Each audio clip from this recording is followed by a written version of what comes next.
وَلَقَدْ يَسَّرْنَا الْقُرْآنَ لِلذِّكْرِ فَهَلْ مِن مُّدَّكِرٍ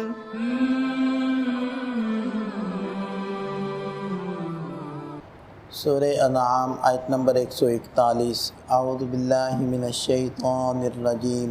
بسم اللہ الرحمن الرحیم۔ وَهُوَ الَّذِي أَنشَأَ جَنَّاتٍ مَّعْرُوشَاتٍ وَغَيْرَ مَعْرُوشَاتٍ وَالنَّخْلَ وَالزَّرْعَ مُخْتَلِفًا أُكُلُهُ وَالزَّيْتُونَ وَالرُّمَّانَ مُتَشَابِهًا وَغَيْرَ مُتَشَابِهٍ كُلُوا مِن ثَمَرِهِ إِذَا أَثْمَرَ وَآتُوا حَقَّهُ يَوْمَ حَصَادِهِ وَلَا تُسْرِفُوا إِنَّهُ لَا يُحِبُّ الْمُسْرِفِينَ۔ اللہ وہ ذات ہے جس نے پیدا کیے جنات، باغات، معروشات، بعض وہ ہیں کہ جو بیلدار ہیں اور سہارے کے ذریعے سے ان کو اوپر چڑھایا جاتا ہے، وغیر معروشات، اور بعض وہ ہیں کہ جو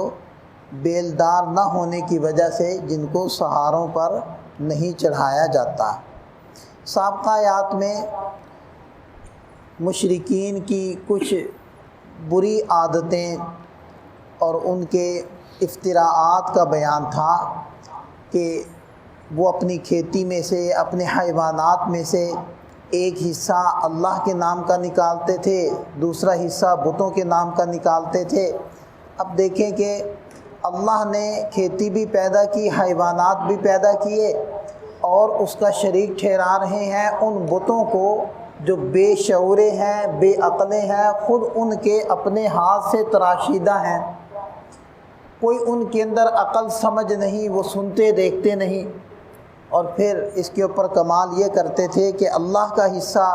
تو بتوں کی طرف جاتا ہے تو چلا جائے، بتوں کا حصہ اللہ تعالیٰ کی طرف نہ آنے پائے۔ کہتے تھے اللہ تعالیٰ تو مستغنی ہے، اس کو تو ضرورت نہیں ہے، البتہ بتوں کا حصہ پورا پورا نکلنا چاہیے۔ تو بے عقلی کی انتہا تھی۔ تو ان آیات میں اللہ تعالیٰ اپنی قدرت کا اظہار فرما رہے ہیں کہ پیدا کرنے والی ذات تو ایک ہے، سب کچھ دینے والی تو وہ ہے،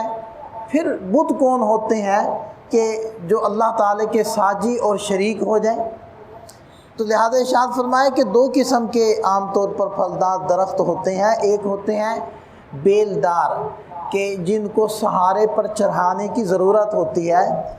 وہ نیچے نہیں پھیل سکتے۔ مثلا انگور کی بیل ہے، اگر آپ اس کو زمین پر لٹا دیں گے تو چلتی تو وہ رہے گی اور کچھ نہ کچھ پھل بھی آئے گا، لیکن وہ پھلے پھولے گا نہیں، اس میں ذائقہ نہیں پیدا ہوگا، وہ پکے گا نہیں، کیونکہ اس کی فطرت کے اندر ہے کہ اس پھل کو کھلی ہوا چاہیے اور کھلی روشنی چاہیے، تو کھلی ہوا اور روشنی کے اندر اس نے پلنا، بڑھنا اور ذائقے حاصل کرنا ہے۔ ایسے پودوں کو کہتے ہیں معروشات کہ ان کو سہاروں پر چڑھایا جاتا ہے، اس کو کہتے ہیں ٹٹیوں پر چڑھانا۔ یہ جو لکڑیوں کا ایک فریم سا بناتے ہیں نا،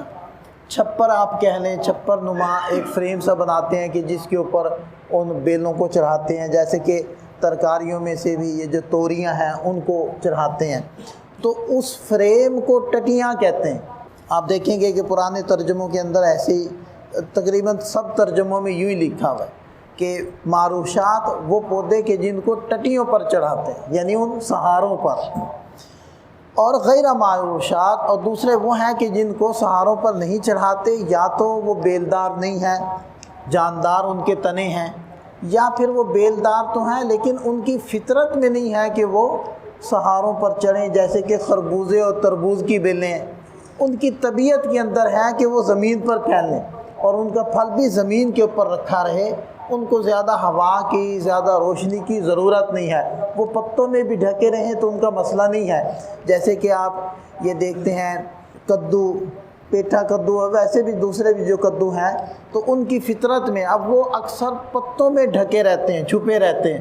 ان کو ایسے ہاتھ مار کے پتے دائیں میں کر کے دیکھنا پڑتا ہے۔ تو دیکھیں ہر پودے کی، ہر پھل کی، ہر سبزی کی اپنی اپنی ایک عادت ہے اور فطرت ہے، اسی کی طرف اللہ تعالیٰ اشارہ فرما رہے ہیں، اور فرمائے کہ وَالنَّخْلَ، اور نخلستان پیدا کیے۔ نخل کا جو لفظ ہوتا ہے وہ کھجور کے درخت پر بھی استعمال ہوتا ہے اور کھجور کے پھل پر بھی بولا جاتا ہے، جیسے ہم اردو میں بھی بولتے ہیں نا کھجور، تو کھجور سے مراد کھجور کا درخت بھی ہو سکتا ہے، کھجور کا پھل بھی، دونوں کے لیے کھجور استعمال کرتے ہیں۔ وَالزَّرْعَ اور کھیتیاں، مختلفاً اکلہ ان کے جو ذائقے ہیں وہ مختلف ہیں،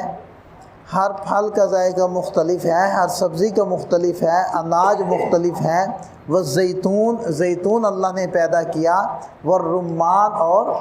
انار پیدا کیے۔ متشابہاً، یہ سارے جو پھل ہیں بعض اس میں سے ایک دوسرے کے ہم شکل ہوتے ہیں، ملتے جلتے ہوتے ہیں، قریب قریب ہوتے ہیں۔ اب یہ دیکھ لیں کہ مالٹے کی جو فیملی ہے اس کے اندر مختلف قسم کی آگے اقسام ہیں، کہ کوئی کینو ہے تو پھر فروٹر ہے، پھر مسمی ہے، پھر ریڈ بلڈ ہے، تو ایسے مختلف ہے۔ اسی طرح کھجوروں کے اندر آپ دیکھ لیں کہ 20 اقسام ہیں۔ کھجور کہنے میں ساری کھجوریں ہیں لیکن ان کی شکلیں مختلف، ان کی ذائقے مختلف، تو بالکل بعض ایسے ایک دوسرے سے مختلف ہوتی ہیں کہ لگتا ہی نہیں ہے کہ یہ بھی کھجور ہے۔ تو متشابہاً وغیر متشابہ، اور اسی طرح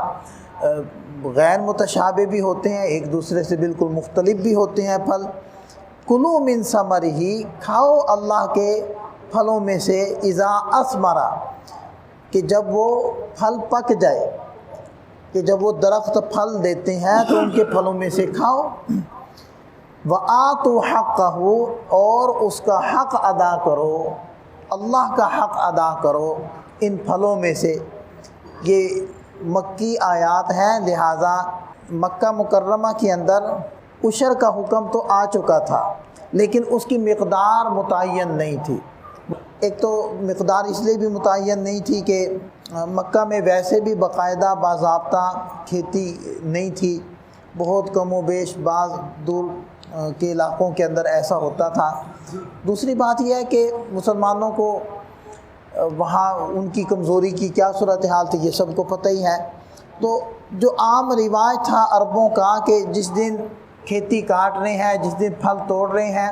اس دن جو وہاں فقیر غربا آ گئے ان کو اپنے ثوابدید کے اوپر کچھ دے دیا، بس یہی عشر تھا۔ تو ابتدا میں تو یہی حکم تھا، لیکن پھر جب مدینہ طیبہ کی طرف ہجرت ہوگی تو ہجرت کے بعد پھر تفصیلی احکامات عشر کے آ گئے تھے۔ تو یہ آتوا حقہ سے مراد اسی کی طرف اشارہ ہے کہ اللہ کا حق ادا کرو۔ تو ایک تو اس کے اندر یہ الفاظ ارشاد فرمائے کہ اللہ کا حق ہے، یعنی بعض جو بے دین قسم کے لوگ ہیں یا اسلام کے ساتھ جن کا تعلق نہیں ہے، وہ غریبوں کی مدد کرتے ہیں، ان کے غریب ہونے کی وجہ سے ان کی مدد کر دیتے ہیں، وہ چاہے پیداوار میں سے کچھ دے دیں یا ویسے اپنی آمدن میں سے کچھ دے دیں، تو وہ اس لیے نہیں دیتے کہ اللہ کا حق ہے، وہ اس لیے دیتے ہیں کہ جی چلو جی یہ غریب ہیں، ان کی بھی ہمیں ہیلپ کرنی چاہیے، تو وہ اس اعتبار سے خرچ کر رہے ہوتے ہیں۔ تو ظاہری بات ہے نہ تو وہ صاحب ایمان ہے اور نہ ان کا یہ عقیدہ ہے۔ تو اللہ تعالیٰ واضح الفاظ میں یہاں ارشاد فرمانے وآتوا حقہ، تم نے عشر بھی دینا ہے، تم نے زکوٰۃ بھی دینی ہے، تو وہ اس نظریے سے کہ یہ سب کچھ دینے والی ذات اللہ کی ہے اور اس اللہ کا ہم پر ایک حق ہے، ہم اللہ کے اس حق کی ادائیگی کے لیے یہ کام کر رہے ہیں۔ ہاں ساتھ میں غریب کی حاجت براری بھی بیچ میں ہو جائے گی، اس کا تعاون اور اس کی مدد بھی ہو جائے گی، لیکن اصل تمہارا نظریہ اور نیت اللہ کے حق کی ادائیگی ہونی چاہیے۔ اور دیکھیے کہ اسلام نے کیسا خوبصورت نظام دیا ہے کہ مالداروں پر زکوٰۃ، عشر، صدقہ فطر اور دیگر ضروری چیزیں لازم کر دی، جس سے فقیر کی حاجت براری بھی ہے، لیکن اس چیز کا خیال رکھا ہے کہ جس قدر مشقت انسان اس اموال کو کمانے میں اٹھاتا ہے اسی کے بقدر مقداروں کے اندر کمی بیشی کر دی جاتی ہے اور کی جا چکی ہے۔ مثلا اگر کسی کو کوئی خزانہ مل جائے تو اس خزانے کا 5واں حصہ ادا کرنا ضروری ہے، کیونکہ وہ بغیر حیل حجت کے اتنا بڑا خزانہ، اس کو اتنی بڑی رقم مل گئی تو اس کا 5واں حصہ دینا ہے۔ اور جو کھیتی کرتے ہیں اگر بارش کے ذریعے سے اس کی سیرابی ہو رہی ہے تو وہ جو پیداوار ہوگی اس کا 10واں حصہ دینا ہے۔ اب وہ 5واں حصے کا نصف ہو گیا، جو پہلے خزانے کا 5واں حصہ دینا تھا، اس کا نصف، اس کا آدھا ہو گیا، کیونکہ کھیتی کر رہا ہے، خرچہ کر رہا ہے، ہل چلا رہا ہے، بیج ڈال رہا ہے، کھاد ڈال رہا ہے، البتہ پانی نہیں لگا رہا، پانی کا ایک بڑا مسئلہ اس کا حل ہو گیا، لہذا 5 کا نصف یعنی 10واں حصہ دے۔ اچھا، اگر وہ پانی بھی لگا رہا ہے نہروں کے ذریعے سے، ٹیوب ویل کے ذریعے سے، تو اب پیداوار